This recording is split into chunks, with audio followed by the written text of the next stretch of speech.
Hello guys, welcome to our channel और welcome back to our channel. So अब हम लोग आज से शुरू करेंगे अपनी यूनिट 2। और सबसे पहला जो क्वेश्चन होगा हम लोग जो कवर करेंगे वो है सबसे पहला question, explain geometrical isomerism with example and explain the nomenclature of cis trans isomer. तो हम लोग इसमें दो चीज़ें कवर करेंगे। सबसे पहले हम लोग कवर करेंगे कि जियोमेट्रिकल आइसोमेरिज्म होता क्या है, उसके बाद हम लोग कवर करेंगे कि इन नोमेनक्लेचर क्या है सिस ट्रांस आइसोमर का। तो सबसे पहले हम लोग जियोमेट्री आइसोमेरिज्म देखेंगे और सबसे कॉमन नोमेनक्लेचर जो सिस ट्रांस नोमेनक्लेचर हैं उनको हम देखेंगे कि कैसे किया जाता है। ओके, सो बिना किसी टाइम वेस्ट किए शुरू करते हैं।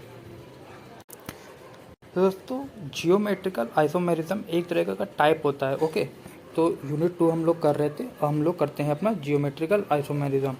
ओके, तो दोस्तों सबको सबसे पहले समझना पड़ेगा कि जो आइसोमर होता है उसमें एक कैटेगरी होती है स्टीरियो आइसोमेरिज्म, एक कैटेगरी होती है स्टीरियो आइसोमेरिज्म, है ना।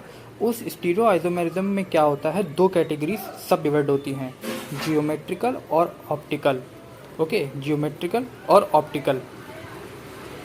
अब दोस्तों देखिए कैसे होता है। जब हमारा स्टीरियोमेरिज्म एक होता है, आइसोमेरिज्म होता है, उसमें होता है पोजिशनल और स्टीरियोमेरिज्म। तो आप लोग समझ चुके होंगे कि स्टीरियोमेरिज्म के दो टाइप्स होते हैं, जियोमेट्रिकल और ऑप्टिकल। अब जियोमेट्रिकल के बारे में एक थोड़ी सी डेफिनेशन पढ़ते हैं, ठीक है। They have same structural formula, मतलब कि जियोमेट्रिकल आइसोमेरिज्म में सेम स्ट्रक्चरल फॉर्मूला होता है but differ in arrangement of atom in space. मतलब कि जियोमेट्रिकल आइसोमेरिज्म में होता क्या है, सेम फॉर्मूला होता है लेकिन इसमें डिफरेंस क्या होता है, उनकी arrangement of atom in space की, वो उनके एटम्स किस तरह से स्पेस में अरेंज है। This change in arrangement is also called different configuration. और इस जो चेंजमेंट है अरेंजमेंट में, अरेंजमेंट कह सकते हैं आप लोग या रीअरेंजमेंट कह सकते हैं, है ना, is also known as different configuration. इसको एक और टर्म दिया जाता है, उसे कहते हैं different configuration. Okay, in the 3D model of the molecule, मतलब कि अगर आप लोग इसका 3D मॉडल बनाएंगे उस मॉलिक्यूल का, तो आप लोग देखेंगे कि जो एटम्स हैं वो स्पेस में डिफरेंट टाइप से अरेंज्ड है। मतलब कि है उनका दोनों का स्ट्रक्चरल फॉर्मूला सेम, लेकिन जो एटम्स हैं वो स्पेस में थोड़े से डिफरेंटली टाइप अरेंज्ड है। अभी हम लोग जब एग्जांपल देखेंगे तो और समझ में आएगा, लेकिन अभी आप तक यही ध्यान रखना है कि इसमें स्ट्रक्चरल फॉर्मूला बिल्कुल सेम होता है, लेकिन क्या होता है, arrangement of atom in space he different होता है। मतलब कि जो एटम्स होते हैं जो अरेंज होते हैं स्पेस में, वो ही सिर्फ इसमें डिफरेंट होता है। And this change in arrangement is also known as different configuration. यही है इसकी सिंपल डेफिनेशन। और पढ़ते हैं क्या है, जियोमेट्रिक आइसोमर्स, मतलब कि जियोमेट्रिक आइसोमर जो वही कंपाउंड जो जियोमेट्रिकल आइसोमेरिज्म शो कर रहे हैं, possess the same structural formula containing a double bond. तो जियोमेट्रिक आइसोमर्स में क्या होता है, सेम स्ट्रक्चरल फॉर्मूला होता है जो हम लोग पढ़ चुके हैं, कंटेनिंग अ डबल बॉन्ड। तो यहाँ पे एक डबल बॉन्ड होना ज़रूरी है। अगर डबल बॉन्ड या ट्रिपल बॉन्ड नहीं होगा तो जियोमेट्रिकल आइसोमेरिज्म होना मुश्किल है ना।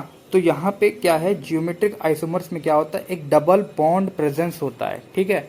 And different and differ only in arrangement of atom around the double bond. लेकिन अभी एग्जांपल देते हैं फिर आपको ज़्यादा समझ में आएगा कि इसमें होता तो एक डबल बॉन्ड है, एंड डिफर मतलब चेंज होना, मतलब कि भिन्न होना, differ only in arrangement, differ मतलब कि ये डिफर होते हैं arrangement of atom around the double bond. Arrangement of atom होते हैं जो जहाँ पे डबल बॉन्ड होता है ना, वहाँ पे जो एटम जिस तरह से अरेंज होते हैं वहाँ पे ये सिर्फ डिफर करते हैं। इसको एग्जांपल से समझते हैं।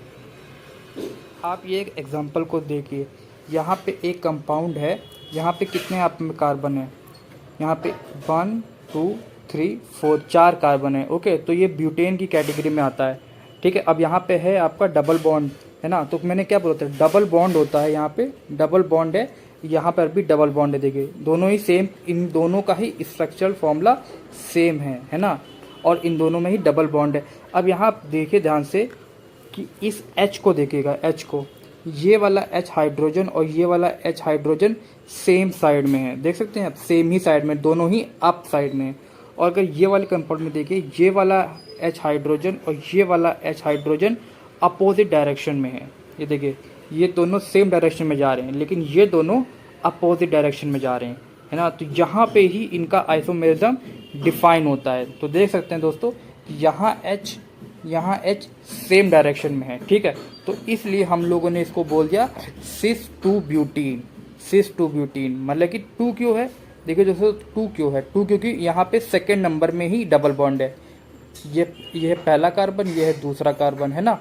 तो यहाँ पे 2 में ही इन है ना, तो इसीलिए हमने 2 ब्यूटीन। तो 2 ब्यूटीन तो इसका आयुपैक नेम हो गया, यहाँ पे भी 2 ब्यूटीन लिखा है, 2 ब्यूटीन तो इसका आयुपैक नेम हो गया। वो पे हम लोग ध्यान नहीं देंगे, अभी हम लोग खाली सिस और ट्रांस पे ध्यान देंगे।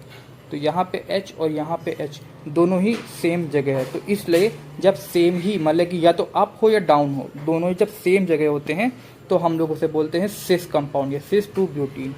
यहाँ देखिए हाइड्रोजन अपोजिट साइड में है, एक ऊपर है तो एक नीचे है, तो इस केस में हम लोग इसे बोलेंगे ट्रांस टू ब्यूटीन। बस यही एक सिंपल है, इतना ही सिंपल है ये, इसमें बहुत ही कॉम्प्लिकेशन नहीं है। यहाँ पे जो डबल बॉन्ड है दोस्तों, यहाँ पे तो इस डबल बॉन्ड के अराउंड ही तो अरेंजमेंट डिफरेंट है, इस डबल बॉन्ड के अराउंड ही अरेंजमेंट डिफरेंट है। यहाँ पे दोनों ऊपर हैं, यहाँ पे दोनों अपोजिट है, इसी डबल बॉन्ड के अराउंड ही तो अरेंजमेंट में डिफर है। यही ये एग्जांपल कह रहा है, यही यहाँ पे कह रहे थे हम कि differ only in arrangement of atom around the double bond, differ only in this and nothing else. Okay, यही हम कह रहे थे। तो आप इस एग्जांपल को देख के थोड़ा सा आपको समझ में आया होगा कि हम क्या कहना चाहते हैं, कि यहाँ पे सिस मतलब कि दोनों सेम साइड में है और ट्रांस दोनों डिफरेंट साइड में, यही है। और यही यहाँ पे इन वर्ड्स लिखा हुआ है, सिस ट्रांस नोमेनक्लेचर, जो हम लोगों को सेकेंड पार्ट ऑफ क्वेश्चन में कवर करना था। It is the most common nomenclature, बहुत ही कॉमन नोमेनक्लेचर, क्योंकि बहुत ही ईजी है। आपने देखा होगा कि आपको तुरंत समझ में आ गया होगा, इसीलिए बहुत ईजी है। सॉरी, सिस आइसोमर्स है same substituent on same side. तो सिस आइसोमर में सेम सब्स्टिट्यूएंट होते हैं सेम साइड में, ये देखिए सेम सब्स्टिट्यूएंट है ऑन सेम साइड, है ना। तो इसीलिए इन्हें सिस कहते हैं। एंड जिसे पढ़िए, while trans isomers have substituent on different side, मतलब कि ट्रांस में क्या होता है, डिफरेंट साइड में होता है, और सिस में क्या होता है, सेम साइड में होता है। यही बात यहाँ पे भी दिख रही होगी आपको कि यहाँ पे ट्रांस में सेम चीज़ें डिफरेंट साइड में, ये ऊपर है तो ये नीचे डिफरेंट है, और यहाँ पे क्या है, दोनों सेम है। बस यही है ट्रांस, मतलब कि ट्रांस दोस्तों अब मतलब हो गया कि डिफरेंट साइड, और सिस मतलब कि हो गया सेम साइड। बस आपको ये देना कि जहाँ पे आपको सेम साइड देखे तो वहाँ पे सिस लगाना है, जहाँ पे डिफरेंट साइड देखे वहाँ ट्रांस लगाना है। बस यही सिंपल डिफरेंट है। अब इसके स्टेप्स पढ़ लेते हैं, स्टेप्स क्या है, ठीक है।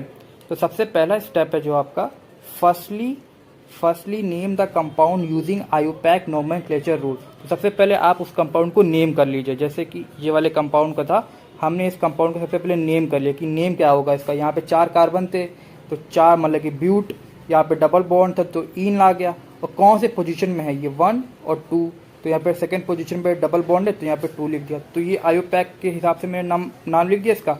अब मुझे खाली सिस ट्रांस ही लगाना था। ओके, तो यही लिखा हुआ है कि इसके जो रूल्स हैं कि सबसे पहले आपको आयुपैक के हिसाब से इसका नेमिंग करना है, ठीक है। और फिर सेकंड रूल है आपका, then identify whether the same constituent are on same side, if yes then add cis, if they are in opposite direction add trans as prefix. Prefix का दोस्तों मतलब क्या होता है, प्रीफिक्स का मतलब होता है पहले, जो पहले आता है, ठीक है। प्रीफिक्स का मतलब पहले।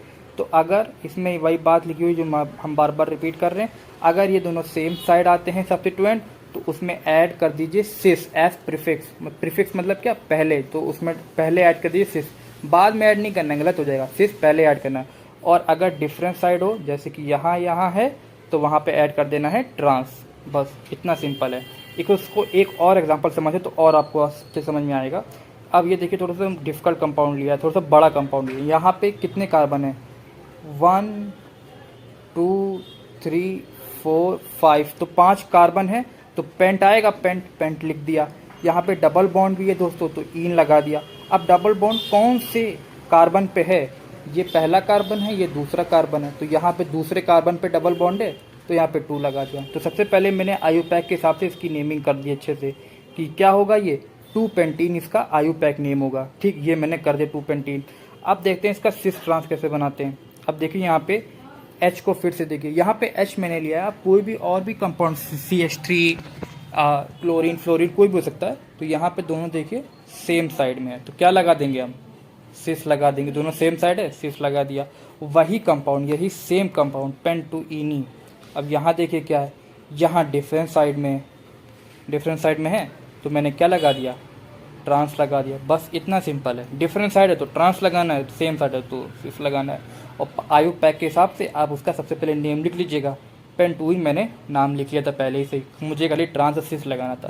तो दोस्तों यही है सिस ट्रांस नोमेनक्लेचर। बहुत ही ईजी है, बहुत ही हलवा टाइप का है, आपको आराम से समझ में आ चुका होगा। और यही है ज्योमेट्रिकल आइसोमेरिज्म कि होता क्या है ये। ओके, सो आई होप आपको समझ में आया होगा। Stay tune for the next video. Thank you guys.